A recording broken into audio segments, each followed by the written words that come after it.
Olá, sejam todos muito bem-vindos. Eu sou Felipe Novaes, advogado, professor de Direito Civil de vocês, e a gente vai continuar falando sobre os direitos da personalidade. Hoje, o último assunto, o direito à integridade física.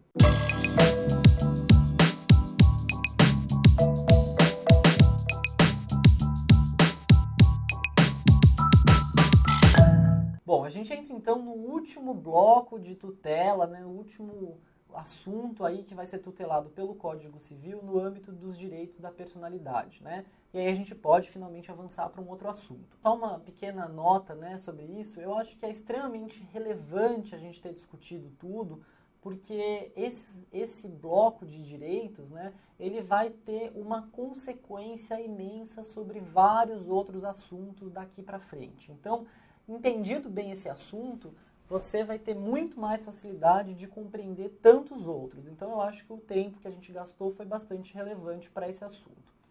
Hoje a gente entra no último bloco, que é a integridade física, e que é um assunto muito importante. Para quem está acompanhando pelo código, veja aqui, a tutela é do artigo 13 ao artigo 15, então podem acompanhar. Basicamente, essa integridade física, ela é uma tutela sobre o corpo, tá?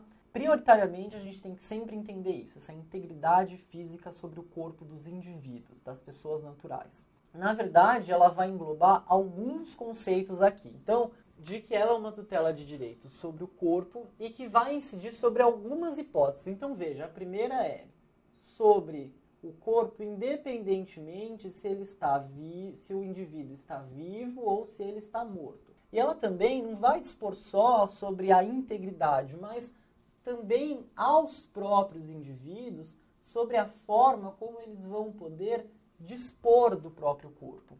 Então, esses são os critérios iniciais que a gente tem que entender.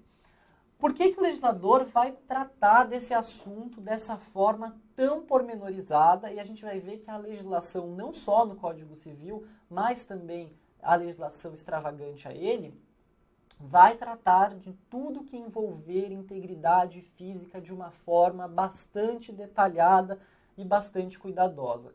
Por quê? Porque o direito ao nosso corpo íntegro é um direito que decorre do próprio direito à vida.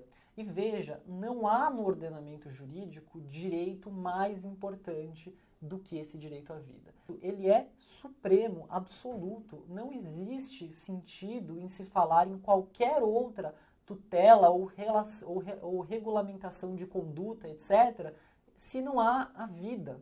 Existe um conjunto imenso de dispositivos constitucionais que vão poder dar vazão a que vão poder dar embasamento a essa tutela do Código. Evidentemente, esse assunto, assim como os outros, mas com uma especial característica, que é porque ele decorre diretamente do direito à vida, vai ter também uma forte tutela, uma forte influência constitucional. E é importante a gente considerar também que ele vai ter, justamente por essa relevância, uma importância que vai ser além também do direito civil. Ele vai importar a diversos ramos do direito.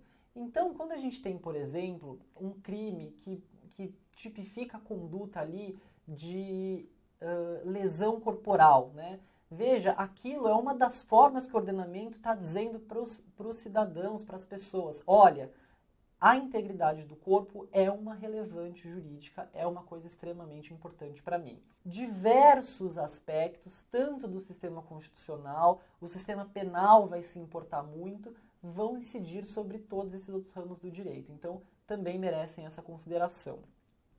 Existe uma divergência jurisprudencial, que é o assunto que eu gostaria de tratar por último aqui nessa aula de introdução à integridade física, sobre quando se tem início, a proteção à integridade física do ser humano.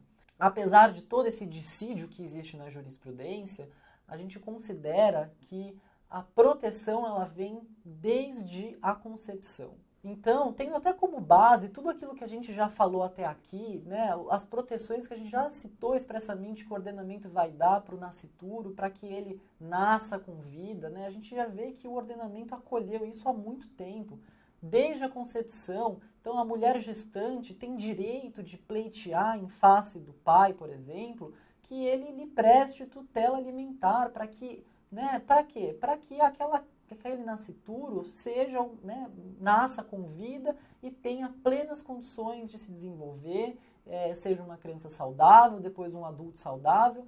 Então, é inegável, e essa é a visão que a gente acolhe, que os direitos da personalidade nesse tocante, da integridade física, ele incide evidentemente ao nascituro e desde a sua concepção.